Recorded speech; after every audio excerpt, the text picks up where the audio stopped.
Yes, sir. What's your name? Hey, my name's Kyle. Hey, Kyle. Hey, so my question stems on original sin and science, really. Okay. So as far as I understand it, original sin is really important to Christian doctrine because it's what introduces sin into the world through man. Man makes that mistake, and then they can't make up for it, so then Jesus dies on the cross to save us. My question is, I took a class in college that was science. That was your first mistake? Sure. But the class is called Science and Christian Faith. And so we talked about different scientific issues and how they kind of can pose challenges to Christianity. And the one challenge that I didn't really understand how to rectify, how to understand, was the idea of original sin and science showing how one example was genome sequencing, basically showing that like the population couldn't have been lower than around 10,000 people. And so if that kind of disproves Adam and Eve, the story of Adam and Eve, and it shows that that was more of a metaphorical story, how do you reconcile original sin and the importance of that when you have science showing that that story couldn't have actually happened? First of all, This came from a Q&A session with Frank Turek at Boise State University in Boise, Idaho. In other terms, he wants to know, how can Christians believe in original sin and the story of Adam and Eve when science suggests that the story might not be literally true? Let's go in and see why Christians still believe in literal Adam and Eve. those genome studies seem to come up with different results almost every 5 years, it seems. And Dr. William Lane Craig has just done some research on that.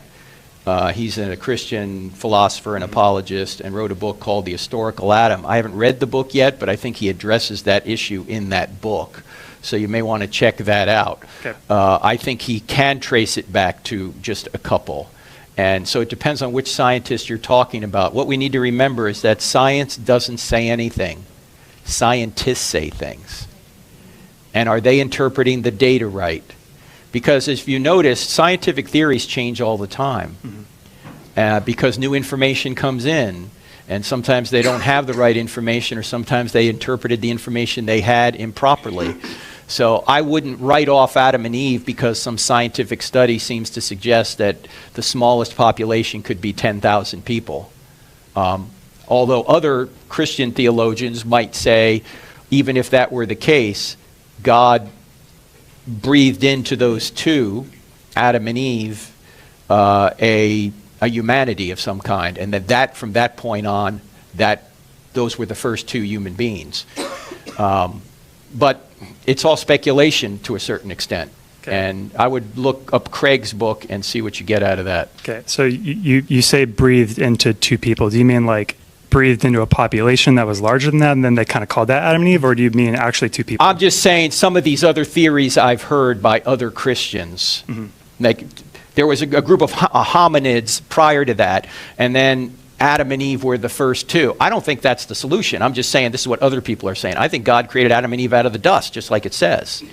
But people trying to shoehorn these studies into an explanation might say something like that. Okay. What was the name of that book again? I don't think these studies are definitive, is what I'm saying. Okay. What was the name of that book again?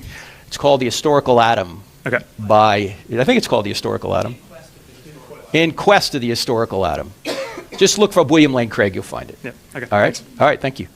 Yes, sir. This is an excellent topic because it raises a crucial point concerning the junction of faith and science. First, let us establish that the notion of original sin is central to Christianity. It teaches that sin entered the world through Adam and Eve, resulting in a fallen human nature that affects all people. This is why Jesus' sacrifice is so important. He provides redemption from the original sin. Now let us address the scientific issues, specifically the notion that human genetics indicates that our population could not have been smaller than 10,000 individuals. How does this fit with the biblical story of Adam and Eve? First, it is critical to recognize that science and faith address different types of concerns. Science excels in explaining the natural world, how things operate, how life developed, and so on. Faith, on the other hand, addresses concerns of meaning, purpose, and morality. When considering the tale of Adam and Eve, it's crucial to remember that the Bible isn't just a scientific textbook. The Genesis story focuses on who created us, why we were formed, and what our relationship with God is like. The emphasis is on religious truths rather than exact scientific specifics. When it comes to genetic data, it's crucial to remember that scientific findings are often uncertain. Genetic research have revealed that the human population has never been as tiny as 2 people. However, these studies are based on certain models and assumptions, which may alter when new information becomes available. It is also feasible to interpret the genetic bottleneck hypothesis in a way that is consistent with the historical Adam and Eve, such as the concept that they were representatives or chiefs of a broader population. Another viewpoint, which some theologians and scientists hold, is that the account of Adam and Eve may have both historical and symbolic components.